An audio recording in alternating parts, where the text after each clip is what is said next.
नमस्कार।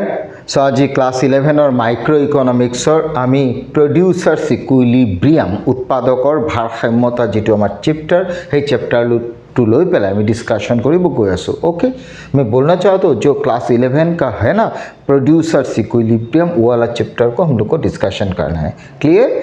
तो producers equilibrium में तुमको दो कॉन्सेप्ट चाहिए, एक तो कॉस्ट रिलेटेड कॉन्सेप्ट चाहिए और एक रेवेन्यू रिलेटेड कॉन्सेप्ट चाहिए। क्लियर? तो cost and revenue chapter already हम लोग का हो गया, तो हम लोग के लिए प्रोड्यूसर्स इक्विलिब्रियम कॉन्सेप्ट थोड़ा ईजी हो जाएगा। क्लियर? तो चलो हम लोग स्टार्ट करता है what producers equilibrium. Okay,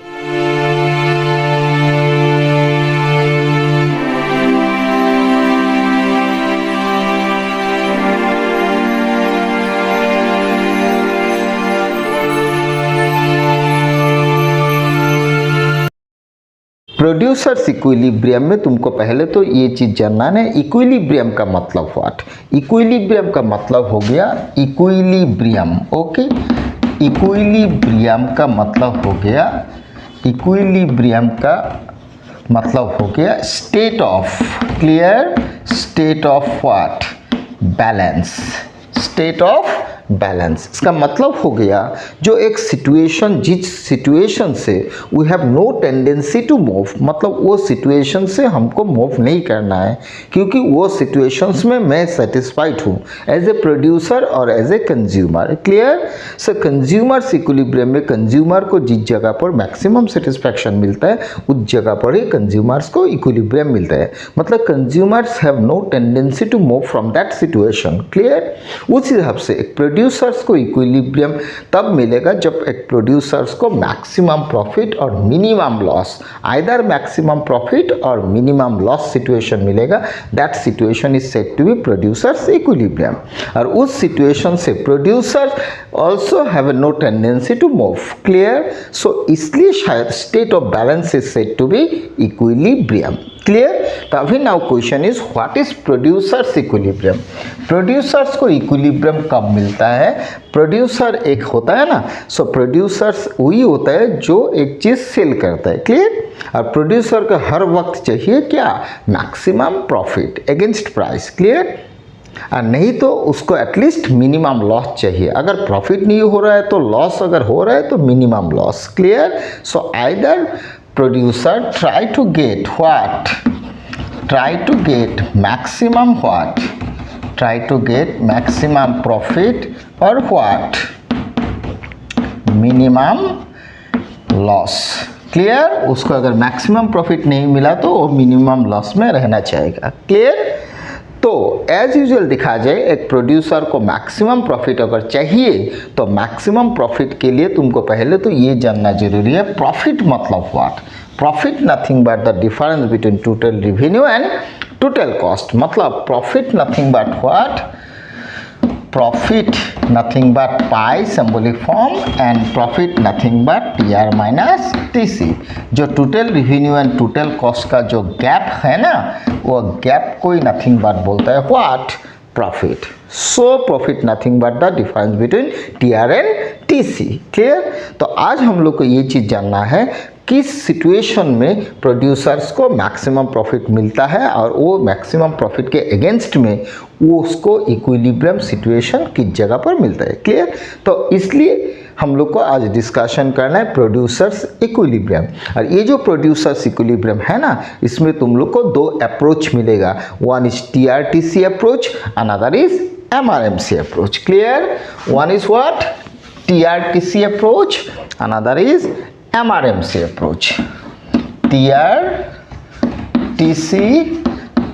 TRTC approach ये वाला मिलेगा और दूसरा एक अप्रोच मिलेगा MRMC अप्रोच। क्लियर? तो हम लोग का सिलेबस के हिसाब से देखा जाए तो ये वाला अप्रोच हमको चाहिए what, MRMC approach under to market situation. One is perfect competitive market, another is imperfect competitive market. Clear? तो आज हम लोग स्पेशली डिस्कस करना है MRMC approach under that producers equilibrium. Clear? तो प्रोड्यूसर्स इक्विलिब्रियम के लिए अगर MRMC अप्रोच देखो ना तो उसके लिए तुमको दो मार्केट मिलेगा, one is perfect competitive market, another is imperfect competitive market. Clear?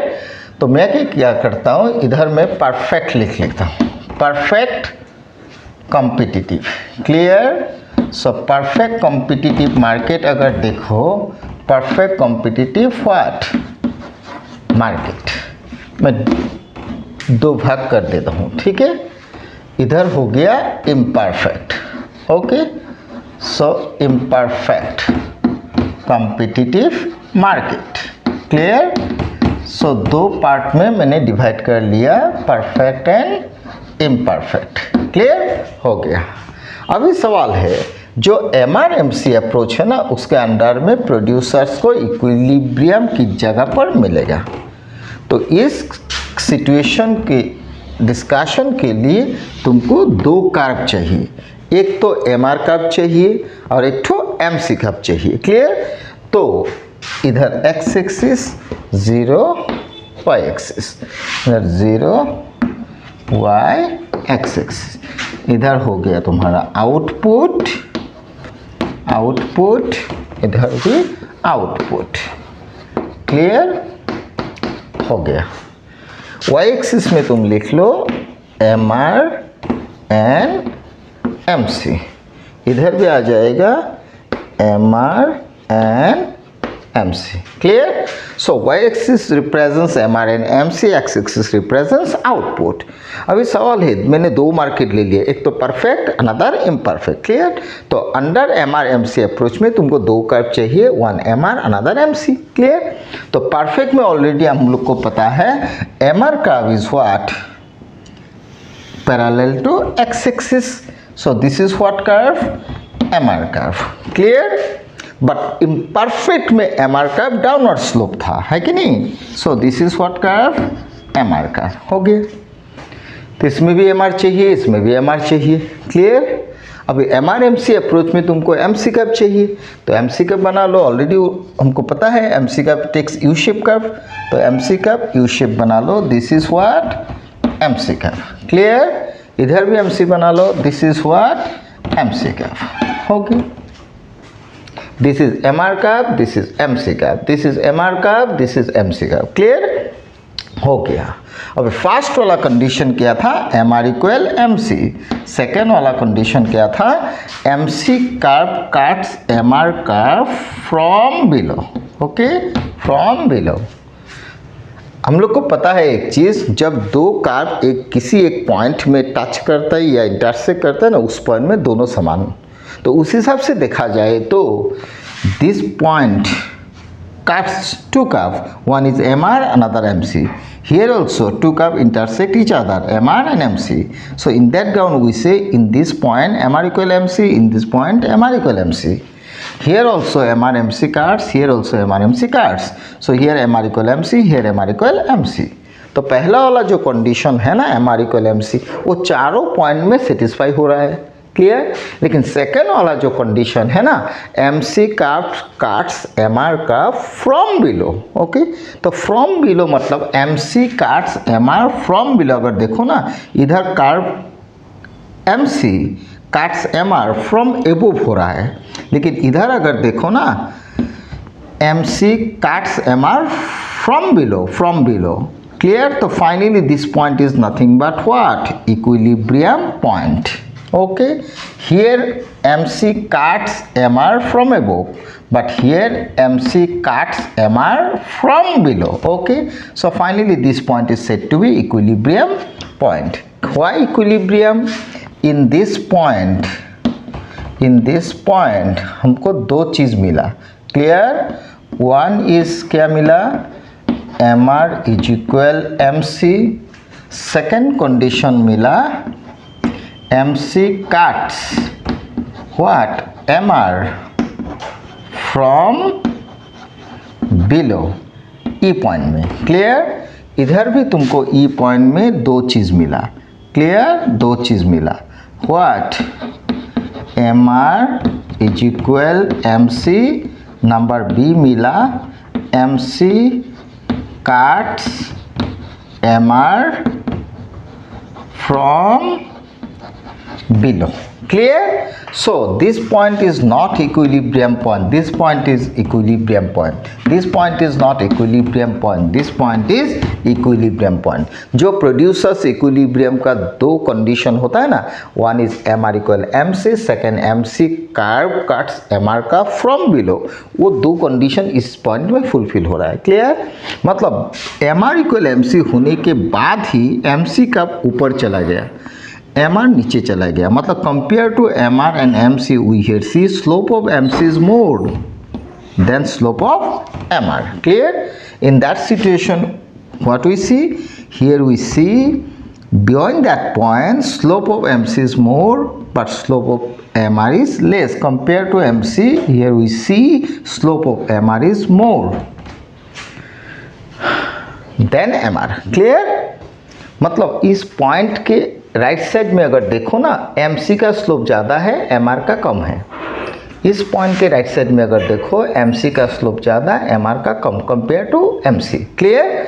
सो यही सिचुएशन को बोलता है slope of MR less than slope of MC. जो तुम लोग बोलते हो ना MC काट्स MR का फ्रॉम बिलो, उसको अगर मैथमेटिकल पॉइंट ऑफ व्यू से अगर देखो ना, उसको बोलता है slope of MR less than slope of MC. Clear? तो इस पॉइंट तो तुम्हारा इक्विलिब्रियम नहीं है, इस पॉइंट इक्विलिब्रियम है, इस पॉइंट इक्विलिब्रियम नहीं है, इस पॉइंट इक्विलिब्रियम है.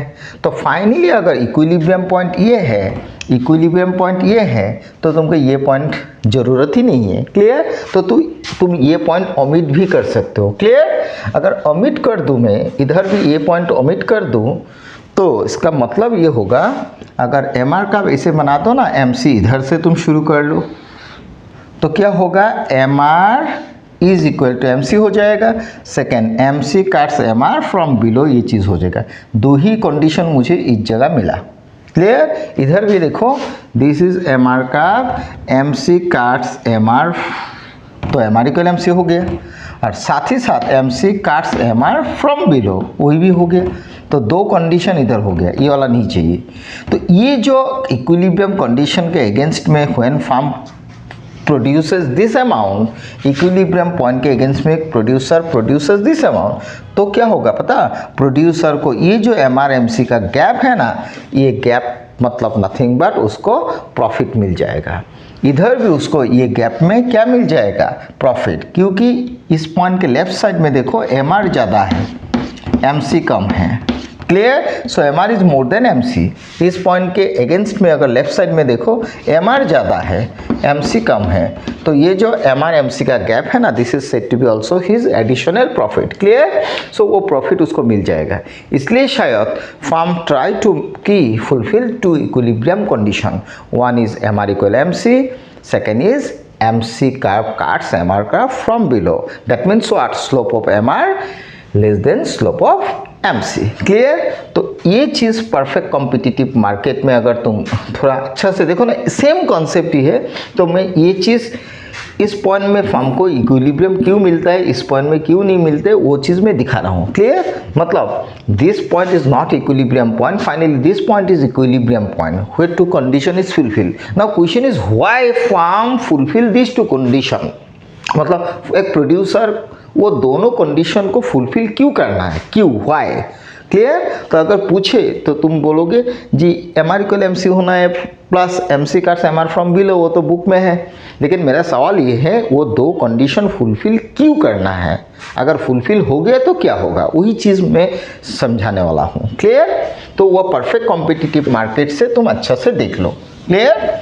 तो परफेक्ट कॉम्पिटिटिव मार्केट से अगर अच्छा से देख लो ना, तो चीज़ समझ में आ जाएगा. क्लियर? तो ये वाला चीज़ ये होगा. देखो, मान लो एक मैं बड़ा करके बना रहा हूँ परफेक्ट का. ओके, ये परफेक्ट कॉम्पिटिटिव मार्केट का मैं दिखा रहा हूँ. क्लियर? इधर हो गया Y, इधर MR एंड MC. क्लियर? हो गया. इधर तुम्हारा आ गया व्हाट, आउटपुट. क्लियर? अभी तुम MR कर्व अगर बना लो ना, this is MR curve under perfect competitive market. Clear? हो गया. Now this is price. अभी मान लो परफेक्ट में तो ऑलरेडी हम लोग को पता है P equal AR is equal MR। तो अगर प्राइस को 10 पकड़ लो तो ईच एंड एवरी पॉइंट में प्राइस 10। क्लियर? तो ये हो जाएगा MC कर्व बना लिया। This is what curve? MC curve. तो इस पॉइंट में MR इक्वल MC हो गया F पॉइंट, इस पॉइंट में MR इक्वल MC हो गया E पॉइंट। नाउ पकड़ लो एक एग्जांपल, मान लो इस पॉइंट में firm ready to sell 3 unit, तो इसके पहले उसको 2 यूनिट है, तो 2 यूनिट अगर पकड़ लो, this is 1, this is what 2, this is 4th unit, this is what 5th unit, this is what 6th unit, this is what 7th unit, this is what 8 unit, this is what 9 unit. Okay, अभी एक चीज देखो, each and every unit का price perfect में 10 था। Clear? तो कोई भी यूनिट तुम सेल करो, प्राइस रिमेन्स फिक्स्ड। अगर फर्स्ट यूनिट का प्राइस 10 है लेकिन उसका मार्जिनल कॉस्ट मान लो 12 है, तो उसको 2 रुपया फर्स्ट यूनिट में लॉस हो रहा है। सेकेंड यूनिट में अगर देखो उसका प्राइस 10 ही है लेकिन सेकेंड यूनिट का मार्जिनल कॉस्ट 11 है, तो उसका लॉस हो रहा है -1। क्लियर? थर्ड यूनिट का उसका प्राइस भी 10 है, मार्जिनल कॉस्ट भी थर्ड यूनिट में 10 ही है, because MC is equal to price. In that situation उसका नो लॉस नो गेन हो रहा है थर्ड यूनिट में, so no loss no gain हो रहा है। क्लियर? मतलब 0 हो रहा है। लेकिन ये वाला यूनिट में देखो, अगर प्राइस 4th नंबर में 10, MC मान लो 8, तो उसको 2 रुपीज़ प्रॉफिट मिल रहा है। प्राइस नेक्स्ट यूनिट का 10, उसका मान लो 6, तो उसमें 4 रुपया उसको प्रॉफिट मिल रहा है। 6 नंबर यूनिट में प्राइस 10, उसका कॉस्ट मान लो थोड़ा सा बढ़ गया, 6 के बाद मान लो 7 लिख दो, 7, तो इसका पर यूनिट का प्रॉफिट 3 आ जाएगा। 7th यूनिट में मान लो 8 MC हो रहा है, 8 MC, प्राइस 10 था, तो प्राइस अगर 10 था तो इधर भी उसको प्रॉफिट मिल रहा है 2। 8 नंबर यूनिट में फिर उसको 0 ही मिल रहा है। क्लियर? 9th नंबर में मान लो फिर उसका MC 12, प्राइस तो 10 ही है, तो -2 लॉस हो जाएगा। क्लियर? अभी मुझे बोलना ये चीज़ था, फर्स्ट यूनिट जब सेल किया प्राइस पर यूनिट का 10 था लेकिन मार्जिनल कॉस्ट 12, सो 2 रुपीज़ लॉस।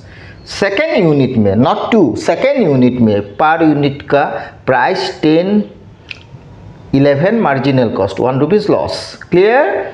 F पॉइंट में प्राइस 10, थर्ड यूनिट का मार्जिनल कॉस्ट भी 10, सो 0 मिला। 4th में 10 प्राइस 8 कॉस्ट 12, जो 2 मिला। ओके, 12 में 2 मिला, इधर 10 6 4 मिला, 10 7 3 मिला, 10 8 2 मिला, इधर 10 10 0। लेकिन 9th नंबर में प्राइस 10, मार्जिनल कॉस्ट 12, तो 2 रुपीज़ लॉस हुआ। क्लियर? अभी मान लो अगर firm ready to sell up to 8, अगर 8 तक उसको सेल करना है तो उसको अभी प्रॉफिट कितना मिल रहा है देखो।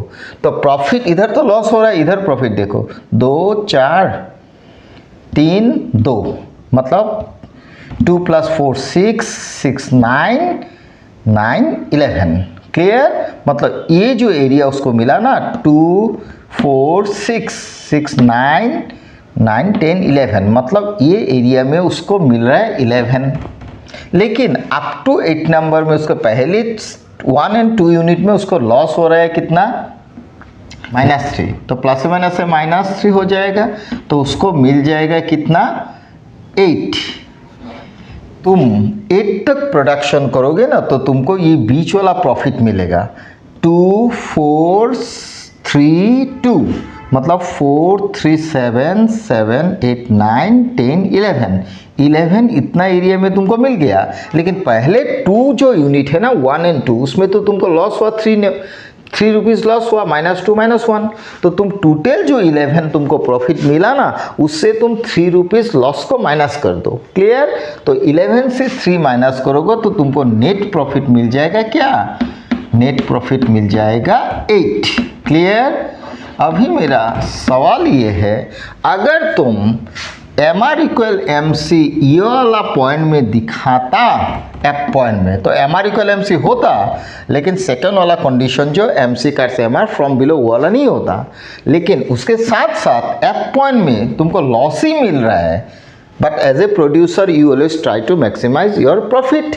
तो प्रॉफिट अगर तुमको चाहिए तो इस पॉइंट से तुमको मूव करना ही है। क्लियर? अगर मूव करते जाओगे अनटिल एंड अनलेस फिर MR इक्वल MC जब तक नहीं होगा, तो ये जो प्रॉफिट का एरिया है ना, तब वो प्रॉफिट तुमको मिलेगा।